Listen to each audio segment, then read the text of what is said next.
Can a real Irish UFC fighter create a real Irish whiskey? No. Well, we're going to ask a real Irishman and find out. Find the answer with some proper number 12. The answer is no.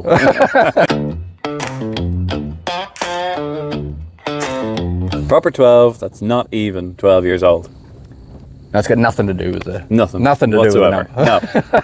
It's already flying on that whole marketing thing right there, isn't it? He's picked the name himself. I'm just going to assume he's picked the name, right?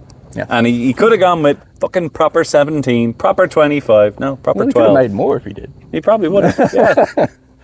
So you can see which way the bias is leaning here from the real Irishman.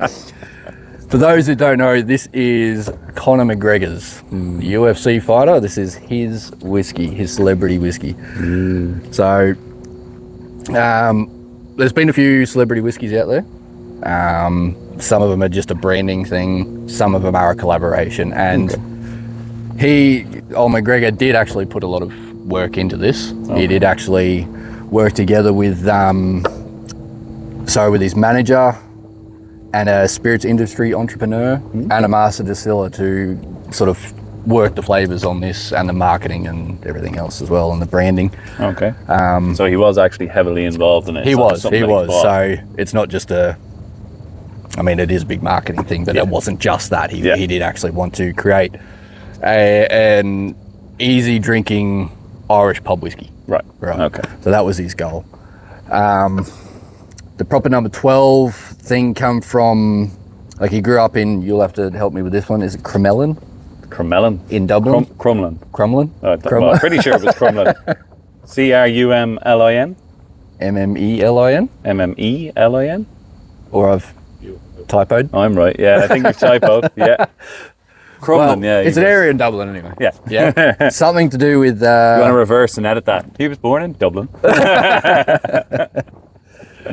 But the 12 comes from something to do with his postal district, 12 postal district or something like that. I don't know how it works over there, but that's where the whole number 12 come from. So again, it was he reckons it was a pitch for, his hometown roots, stuff like that.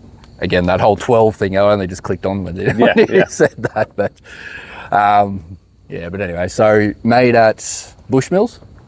Okay. So for those that don't know, that's like one of the oldest distilleries, or just in general. 1608, I think that was fired up, I think.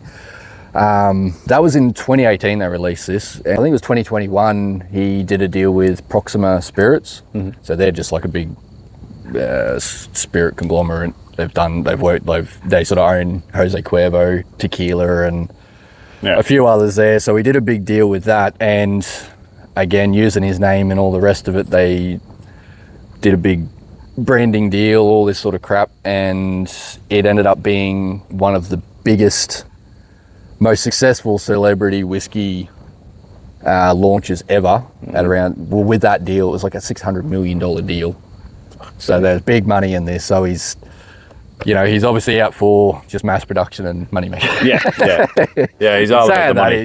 He's obviously got some sort of passion towards it, but again, celebrity whiskeys I've found so far don't live up to it as much. Like how much of it is a money grab, how much it is just a branding kind of thing. There's been a few around. Matt McConaughey's done like a bourbon, a Long Branch with Wild Turkey. Bob Dylan's done one.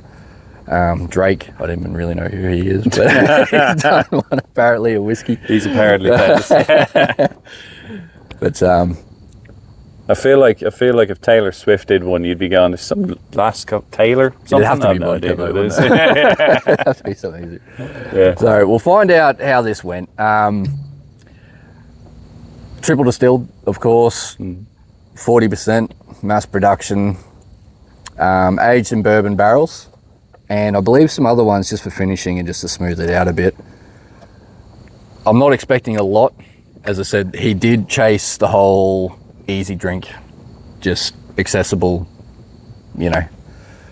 just it was something that's in every pub, right? Instead of your Jamesons, I think this is sort of what he was chasing. Yeah, so. That's what he's after, yeah. Which again could just be the fact that he's on for more money than anything else. He wants it everywhere. Yeah, Rather yeah. than- I mean, Yeah. he's a big loud guy. I think he wants to be known Yeah. in anything he Everything. does, right? Yeah, that's right, yeah. I hate it. Haven't even tasted it yet. Well, I mean, we'll get through tasting it. I'll ask you these questions. There's a light smell to it. Go on ahead. It's actually not bad. Yeah? I don't mind that.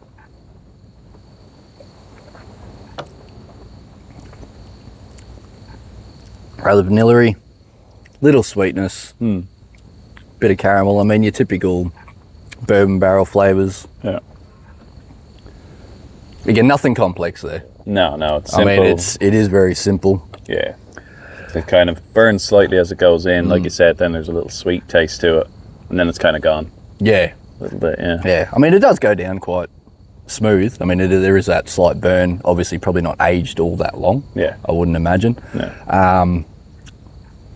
Yeah, it's not so bad. If you're somebody that's looking for, a lighter flavour, an easy drinking, nuanced sort of flavour, I could probably see reaching for a lot more lighter space sides or something before this. Yeah. Really, I think this is probably better for a mixer.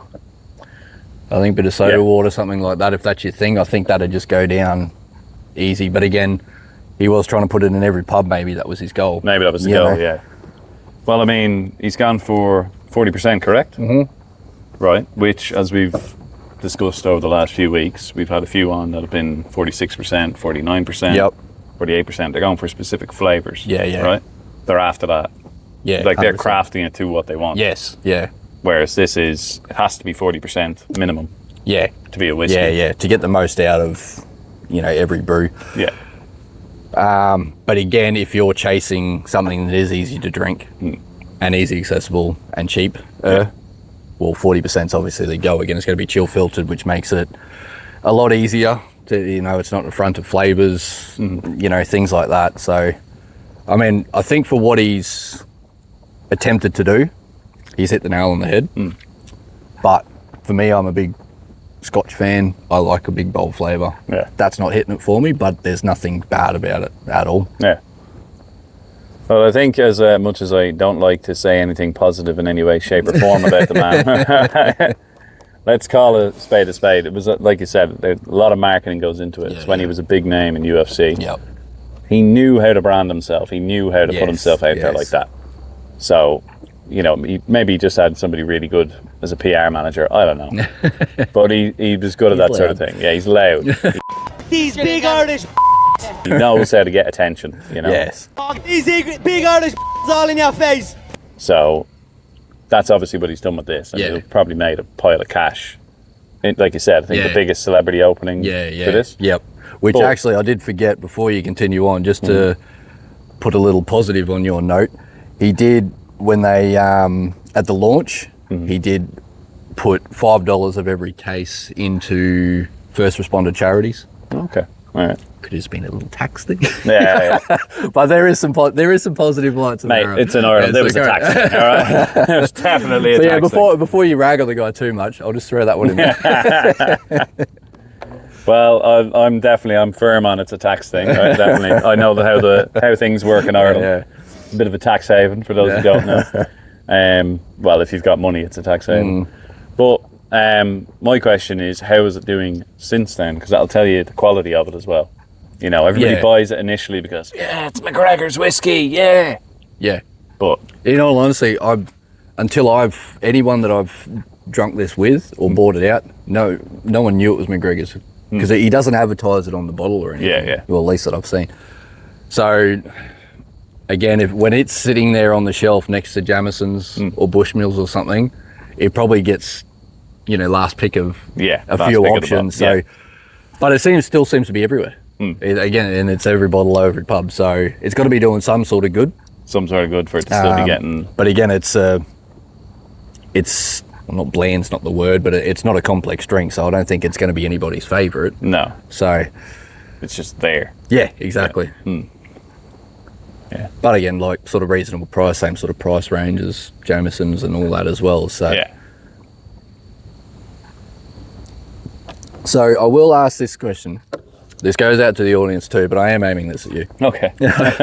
So for me personally, when I'm tasting a whiskey, and this is why we're sort of bringing this channel forward, I love to look into the distilleries, the history of the distillery, the particular whiskey itself, how it's made, the unique and different ways they've experimented and created that particular whiskey. So when I sit down and drink it, I can really appreciate it so much more. Yeah. I feel like I can really take a lot more from that drink than just grabbing a bottle and cracking it open. Yeah. So the question to you and the audience is, knowing that your not so favorite UFC athlete made this, does that change the way you judge it?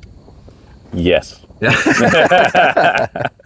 I'm going to be blatantly honest about that, because I'm also aware of the fact that people don't realise, but subconsciously they are affected by that. So that's why celebrity endorsements work. Well, that's If that's the push. If you like McConaughey, you're likely to try this thing, and you're likely to say, yeah, it was good.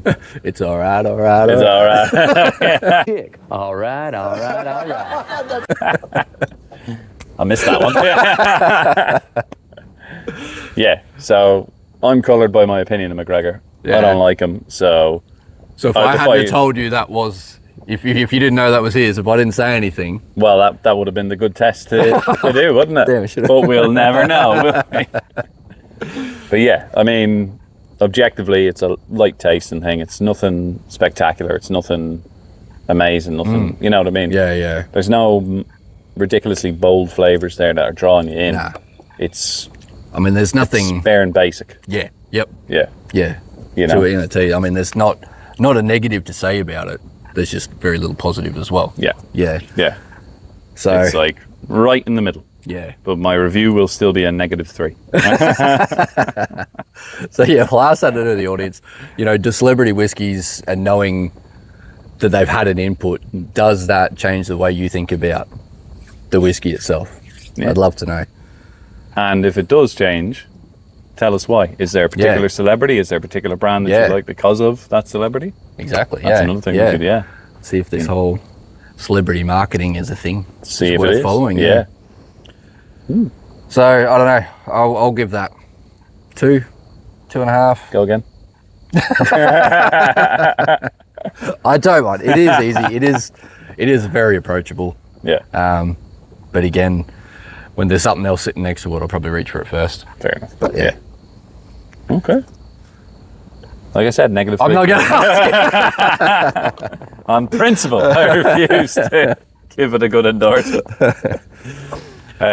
Not to be said for the work that probably went into it for the other lads. Well, that's it. Yeah. It's not like he distilled it himself, but no. There's a lot of input into that. So. Yeah, there would be. Yeah. So I'd say somehow or other he's more focused on the money he's making out of the thing. Than anything else. Yeah. But I could be wrong. I don't know the man, so don't want to know. You act like you do.